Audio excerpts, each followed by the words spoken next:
നിരവധി പേർ ആവശ്യപ്പെടുന്ന ഒരു കാര്യമാണ് ശത്രുദോഷത്തിന് ആത്യന്തികമായ ഒരു പരിഹാരം എന്താണ് എന്നുള്ളത്. വിവിധ ക്ഷേത്രങ്ങളിൽ ജോലി ചെയ്യുമ്പോഴും അവിടെയൊക്കെ ശത്രു സംഹാരത്തിനായിട്ട് വരുന്നവർ എന്ത് വഴിപാട് ചെയ്തിട്ടും ശത്രുദോഷം മാറുന്നില്ല. ശാന്തതയുണ്ടാകുമെങ്കിലും പിന്നീട് അതിലേറെ ബുദ്ധിമുട്ടുകളും കഷ്ടതകളും ഉണ്ടാവുകയും ജ്യോതിഷ വിദ്വാൻമാരുടെ സഹായം തേടിക്കഴിഞ്ഞാൽ വീണ്ടും ശത്രുദോഷത്തിന് വഴിപാടുകൾ നടത്താൻ നിർദ്ദേശിക്കുകയും ചെയ്യുന്നു എന്ന് നിരവധി പേർ പറയാറുണ്ട്. അതിനേറ്റവും ഉത്തമവും ആത്യന്തികവുമായ ഒരു പരിഹാരം ഒന്ന് മാത്രമാണ്: ഉഗ്രരൂപത്തിലുള്ള ദേവിയെ പ്രാർത്ഥിക്കുക. അമ്മയുടെ ഉഗ്രരൂപത്തിലുള്ള രൂപം മനസ്സിൽ ധ്യാനിച്ച് ഉറപ്പിച്ചുകൊണ്ട് സ്വന്തമായി തന്നെ മന്ത്രങ്ങൾ ജപിക്കുക. വഴിപാടുകൾ ദേവീസന്നിധിയിൽ സമർപ്പിച്ച് ശത്രുദോഷത്തിന് പരിഹാരം കാണുന്നതിന് ചില പരിമിതികളുണ്ട്. കാരണം ശത്രുദോഷം വിവിധ രൂപത്തിലായിരിക്കും അനുഭവപ്പെടുക. ആഭിചാരമൂർത്തികളോ ഉഗ്രമായിട്ടുള്ള ഏതെങ്കിലും ബാധാമൂർത്തികളെ ഉപയോഗിച്ചുകൊണ്ട് ആരെങ്കിലുമൊക്കെ ചെയ്യുന്ന ഉപദ്രവത്തിന് വഴിപാടുകൾ പൂർണ്ണമായ ഫലം നൽകുന്നു എന്ന് പറയാനാവില്ല. കാരണം അതുകൊണ്ട് താൽക്കാലികമായ ഒരു ശമനം മാത്രമാവും ഉണ്ടാവുക. സ്ഥിരമായിട്ട് വഴിപാടുകൾ നടത്തി അവയെ അകറ്റി നിർത്താമെങ്കിലും ആഭിചാര കർമ്മങ്ങളിലൂടെ വീണ്ടും വീണ്ടും ഉണ്ടാകുന്ന ദോഷങ്ങളെക്കുറിച്ച് പലരും പറയാറുണ്ട്. അതിന് വീട്ടിൽ തന്നെ സ്വന്തമായി ചെയ്യാവുന്ന ഒരു പരിഹാരമാണ് ഇവിടെ പറയുന്നത്. ദേവി മഹാത്മ്യത്തിലെ തന്നെ ഒരു മന്ത്രമാണ് ഇതിന് പരിഹാരം. പ്രണവപ്രകാശത്തിൻ്റെ പുതിയ ഒരു അധ്യായത്തിലേക്ക് എല്ലാവർക്കും സ്വാഗതം. ഇരുതല വാൾ പോലെ മൂർച്ചയുള്ള ഒരു മന്ത്രമാണ് ഇത്. ഈ മന്ത്രത്തിനോടൊപ്പം ഹ്രീം എന്ന ശക്തിബീജവും യാം എന്ന പ്രത്യങ്കരി മന്ത്രത്തിലെ ഒരു ബീജാക്ഷരവും ചേർത്താണ് ജപിക്കേണ്ടത്. മന്ത്രത്തിൻ്റെ സ്വരൂപം ഇതാണ്: ഓം ഹ്രീം യാം വിബോധിതാ നിപാതേന ഗദയാ ഭുവിശേരതേ വേമശ്ച കേചിദ് രുധിരം മുസലേന ഭൃശം ഹതാ. ഓം ഹ്രീം യാം കേചിന്നിപാതിതാ ഭൂമൗ ഭിന്നാ ശൂലേന വക്ഷസി. ഓം. ഇതാണ് അതിദിവ്യമായിട്ടുള്ള മന്ത്രം. അതിൻ്റെ അർത്ഥം കൂടി പരിശോധിക്കാം. കേജിൽ എന്നാൽ ചില മഹാസുരന്മാർ, തീക്ഷ്ണങ്ങളായിട്ടുള്ള, ഖഡ്ഗപാതങ്ങളെ കൊണ്ട്, ദ്വിധാകൃതാഹ രണ്ടാക്കപ്പെട്ടു, വാളുകൊണ്ടുള്ള പ്രഹരം കൊണ്ട് രണ്ടായി മുറിക്കപ്പെട്ടു എന്ന് അർത്ഥം. തഥാ അപ്രകാരം, അപരേ വേറെ ചിലർ, ഗദയാ നിപാതേന എന്ന് പറഞ്ഞാൽ ഗദ കൊണ്ടുള്ള അടി കാരണം, വിബോധിത മർദ്ദിക്കപ്പെട്ടവരായിട്ട്, ഭുവി ശേരതേ ഭൂമിയിൽ വീണു, കേജിൽ ച മുസലേന മറ്റു ചിലർ ഇരുമ്പുലക്ക കൊണ്ട്, ഭൃശംഹതാഹ നല്ലതുപോലെ അടികൊണ്ടവരായിട്ട്, രുധിരം വീമു ചോര വമിച്ച്, കേജിൽ ശൂലേന ചിലരാണെങ്കിലോ ശൂലം കൊണ്ട്, വക്ഷസി മാറിടത്തിൽ, ഭിന്നാഹ ഭേദിക്കപ്പെട്ടവരായിട്ട്, മാറിടത്തിൽ ആഴത്തിൽ മുറിവ് ഉണ്ടാക്കപ്പെട്ടവരായിട്ട് ഭൂമിയിൽ പതിച്ചു. ഭൂമൗ നിപാതിത ഭൂമിയിൽ പതിച്ചു. വിശദമായിട്ടുള്ള അർത്ഥമാണ് ഇനി പറയാം. ചില മഹാസുരന്മാർ അമ്മയുടെ മൂർച്ചയുള്ള വാൾ കൊണ്ടുള്ള വെട്ടിനാൽ രണ്ടാക്കി മുറിക്കപ്പെടുകയും, അതുപോലെ മറ്റു ചിലർ ഗദയുടെ അടികൊണ്ട് മർദ്ദിക്കപ്പെട്ടവരായിട്ട് ഭൂമിയിൽ വീണുകിടക്കുകയും, ചിലർ ഇരുമ്പുലക്ക കൊണ്ടും കഠിനമായി അടികൊണ്ടവരായിട്ട് ചോര ഛർദ്ദിക്കുകയും, ചിലരാണെങ്കിലോ ശൂലം കൊണ്ട് മാറിടം പിളർക്കപ്പെട്ടവരായിട്ട് ഭൂമിയിൽ വീഴുകയും ചെയ്തു.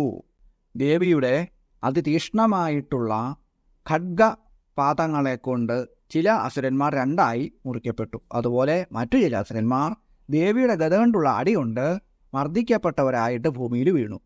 മറ്റു ചില അസുരന്മാരാകട്ടെ അമ്മയുടെ മുസലം കൊണ്ടുള്ള അടികൊണ്ട് രക്തം ഛർദ്ദിച്ച് താഴെ വീണു. മറ്റു ചില അസുരന്മാരോ അമ്മയുടെ ശൂലം കൊണ്ട് പിളർക്കപ്പെട്ടവരായി ഭൂമിയിൽ മരിച്ചു വീണു. ഇതാണ് ഈ മന്ത്രത്തിൻ്റെ അർത്ഥം. മഹിഷാസുരനുമായിട്ടുള്ള ഒരു യുദ്ധരംഗമാണ് ഈ ഭാഗത്തിൽ ഉള്ളത്. മഹിഷാസുരൻ്റെ സൈന്യങ്ങളുമായിട്ട് അമ്മ അതിഭയങ്കരമായിട്ടുള്ള യുദ്ധം ചെയ്യുന്നു. അപ്രകാരം ആ യുദ്ധം ചെയ്യുന്ന രംഗമാണ് ഈ മന്ത്രം ഉൾക്കൊള്ളുന്നത്. അതുകൊണ്ടാണ് ഈ മന്ത്രം അത്യുഗ്രമായിട്ടുള്ള ശക്തിയോടു കൂടിയതാണ് എന്ന് പറയുന്നത്. ദേവിയുടെ അത്യുഗ്രമായിട്ടുള്ള കോപം കൊണ്ട് സംഹാരശേഷി വളരെ അധികമുള്ള ഒരു മന്ത്രമാണ് ഇത്. ഇനി ഈ മന്ത്രത്തിൻ്റെ പ്രയോഗങ്ങൾ എങ്ങനെയാണ് എന്ന് നോക്കാം. ഇതിൻ്റെ അർത്ഥത്തിൽ പറയുന്നത് പോലെ ഉഗ്രമായ രൂപത്തോടുകൂടി ശത്രുക്കളെ സംഹരിക്കുന്ന രീതിയിൽ സ്വന്തം ശത്രുക്കളെ ദേവി ഇല്ലായ്മ ചെയ്യുന്നതായിട്ടാണ് ധ്യാനിക്കേണ്ടതും മന്ത്രം ജപിക്കേണ്ടതും. ഭദ്രകാളിയുടെ ഏതെങ്കിലും ഉഗ്രമായ രൂപം ധ്യാനിക്കാം. അതുമല്ലെങ്കിൽ പ്രത്യങ്കിരാദേവിയുടെ ഉഗ്രമായിട്ടുള്ള രൂപം ധ്യാനിക്കാം. പ്രത്യങ്കിരാഭാവത്തിലുള്ള ധ്യാനമന്ത്രമാണ് പറയുന്നത്. സിംഹീം സിംഹമുഖീം സഖീം സുഖകരീം ശ്രീഭൈരവസ്യോല്ലസച്ഛൂലസ്ഥൂലകപാലപാശടമരുവ്യഗ്രാഗ്രഹസ്താംബുജാം ദംഷ്ട്രാകോടിവിശങ്കടാസ്യ കുഹരാമാരക്തനേത്രത്രയാം ബാലേന്ദുജ്വലമൗലികാം ഭഗവതീം പ്രത്യംഗിരാം ഭാവയേ. അതിമനോഹരമായ അമ്മയുടെ ഒരു ധ്യാനമന്ത്രമാണ് ഇത്. ഈ ധ്യാനമന്ത്രം ഇങ്ങനെ തന്നെ പഠിക്കണമെന്നില്ല. ഇതിൻ്റെ അർത്ഥം പറയാൻ അതിൽ പറയുന്ന രൂപത്തിൽ ധ്യാനിച്ചാൽ മതിയാവുന്നതാണ്. സിംഹത്തിൻ്റെ, അതായത് പെൺസിംഹത്തിൻ്റെ രൂപത്തോടു കൂടിയവളും ആൺസിംഹത്തിൻ്റെ മുഖം ഉള്ളവളും ശ്രീ ഭൈരവസ്വാമിയുടെ ഇഷ്ടതോഴിയും തിളങ്ങുന്ന ശൂലം, തടിച്ച തലയോട്, കയറ്, ഡമരു എന്നിവ ധരിച്ചിട്ടുള്ള കരങ്ങളാകുന്ന താമരകളോടുകൂടിയവളും കൂർത്ത ദംഷ്ട്രങ്ങളോടും കൂടി വിശാലമായ ഗുഹയ്ക്ക് തുല്യമായിട്ടുള്ള വായ ഉള്ളവളും ചുവന്ന 3 കണ്ണുകളോട് കൂടിയവളും ചന്ദ്രക്കല കൊണ്ട് തിളങ്ങുന്ന കിരീടത്തോടു കൂടിയവളുമായിട്ടുള്ള പ്രത്യങ്കിരാ ഭഗവതിയെ ഞാൻ ധ്യാനിക്കുന്നു, നമസ്കരിക്കുന്നു.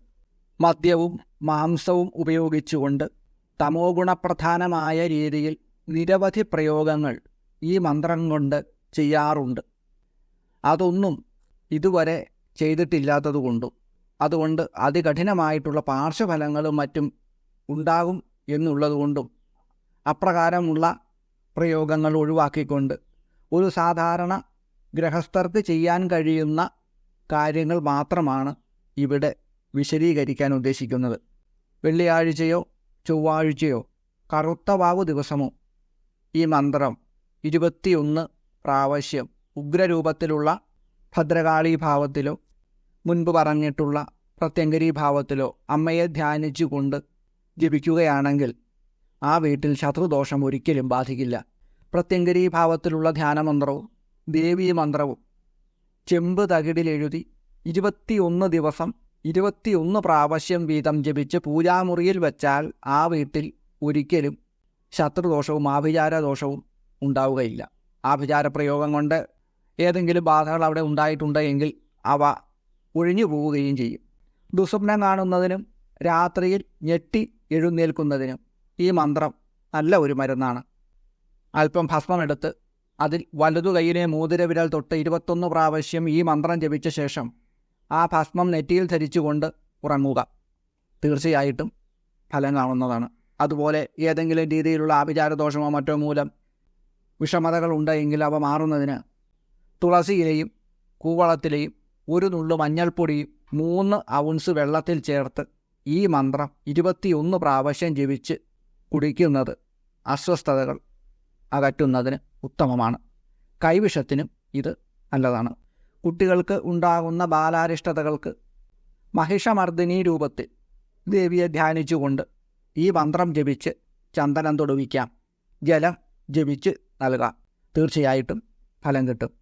21 പ്രാവശ്യം അല്ലെങ്കിൽ 41 പ്രാവശ്യം ഈ മന്ത്രം ജപിക്കാം. എളുപ്പത്തിൽ ഈ മന്ത്രം കൊണ്ട് സിദ്ധി വരുത്താനുള്ള ഒരു ഉപായം കൂടി പറഞ്ഞു തരാം. മഹിഷമർദ്ദിനിയുടെയോ പ്രത്യങ്കിരാദേവിയുടെയോ ഭദ്രകാളിയുടെയോ ഭാവത്തിലുള്ള അമ്മയുടെ ഏതെങ്കിലും ഒരു രൂപം മനസ്സിൽ ധ്യാനിക്കുക. ഒരു രൂപം മാത്രമേ ധ്യാനിക്കാവൂ. പിന്നീട് എപ്പോഴുപയോഗിക്കുമ്പോഴും ആ ഒരു രൂപം മാത്രമായിരിക്കണം ധ്യാനിക്കേണ്ടത്. ഈ മന്ത്രം 101 പ്രാവശ്യം സന്ധ്യാസമയത്ത് 21 ദിവസം മുടങ്ങാതെ ജപിക്കുക. അതിൽ കൂടുതലായാലും വളരെ നല്ലതാണ്. ഇങ്ങനെ ചെയ്യുന്ന വ്യക്തി ജലം ജപിച്ച് നൽകിയാലും ചരട് ജപിച്ച് നൽകിയാലും നല്ല ഫലം ലഭിക്കുന്നതാണ്. അതുപോലെ അന്യർക്ക് ഇത്തരത്തിലുള്ള ഏത് കാര്യവും ചെയ്തു കൊടുക്കാവുന്നതുമാണ്. കുരുമുളക്, ഉപ്പ്, കടുക് എന്നിവ 3 സമം ചേർത്ത് ഒരു ചെറിയ കഷണം ചുവന്ന പട്ടിൽ പൊതിഞ്ഞ് വീട്ടിലുള്ളവരുടെ തലയ്ക്ക് ചുറ്റും 7 പ്രാവശ്യം ഒഴിഞ്ഞ് 7 പ്രാവശ്യം മന്ത്രം ജപിച്ച് ശത്രുദോഷം സംഹരിക്കുവാൻ പ്രാർത്ഥിച്ചുകൊണ്ട് വീടിൻ്റെ തെക്ക് കിഴക്കേ ദിക്കിൽ പ്ലാവിൻ്റെ വിറക് ഉണ്ടെങ്കിൽ നല്ലതാണ്, അത് കത്തിച്ച് ഹോമിക്കുക. ആരെങ്കിലും ആഭിചാരം ചെയ്തിട്ടുണ്ട് എങ്കിൽ അത് ചെയ്തിട്ടുള്ളവരിൽ തന്നെ തിരിച്ചു ചെല്ലുകയും അവരെ നശിപ്പിക്കുകയും ചെയ്യും. ഈ ക്രിയ ചെയ്യുന്നവർ പ്രായശ്ചിത്തമായിട്ട് ദേവീക്ഷേത്രത്തിൽ വെളുത്ത പുഷ്പങ്ങൾ കൊണ്ടുള്ള മാല സമർപ്പിക്കേണ്ടതാണ്. ഓം നമോ നാരായണായ എന്ന മന്ത്രം 41 പ്രാവശ്യം ജപിക്കുകയും ചെയ്യുക. ലളിതാ സഹസ്രനാമ ജപം കൂടി ചെയ്താൽ അത്യുത്തമമാണ്. പ്രത്യങ്കിരാദേവിയുടെ ധ്യാനത്തോടൊപ്പം ഈ മന്ത്രം 11 പ്രാവശ്യം ചെമ്പുതകിടിൽ എഴുതി 101 പ്രാവശ്യം ജപിച്ച് വീടിൻ്റെ 4 മൂലയിൽ സ്ഥാപിക്കുന്നത് സ്ഥലരക്ഷായന്ത്രം പോലെ ഫലം നൽകും. കച്ചവട സ്ഥാപനങ്ങൾക്ക് ശത്രുദോഷം കൊണ്ടോ ആഭിചാരദോഷം കൊണ്ടോ മറ്റോ ഏതെങ്കിലും തരത്തിലുള്ള ഉപദ്രവങ്ങൾ ഉണ്ടെങ്കിൽ ഇപ്രകാരം ചെമ്പോലയിൽ എഴുതിയ യന്ത്രം സ്ഥാപിക്കുകയാണെങ്കിൽ ദോഷങ്ങളെല്ലാം മാറിക്കിട്ടും. സ്ഥാപനം പുരോഗതി പ്രാപിക്കുകയും ചെയ്യും. സാധാരണയായി എല്ലാവർക്കും ചെയ്യാൻ കഴിയുന്ന ചില കാര്യങ്ങൾ മാത്രമാണ് ഇവിടെ പറഞ്ഞിട്ടുള്ളത്. വളരെ ശക്തിയേറിയ ഈ മന്ത്രം സമസ്ത ദോഷങ്ങളെയും സംഹരിക്കാൻ പ്രാപ്തിയുള്ള ഒന്നാണ്. ഭക്തിപൂർവ്വം ഈ മന്ത്രം ജപിക്കുന്നവർക്ക് അതിൻ്റെ ഫലം ഉറപ്പായിട്ടും കിട്ടുക തന്നെ ചെയ്യും. ആദിപരാശക്തിയായ ജഗദീശ്വരി എല്ലാവരെയും അനുഗ്രഹിക്കട്ടെ എന്ന് പ്രാർത്ഥിച്ചുകൊണ്ട് നിർത്തുന്നു. നന്ദി, നമസ്കാരം.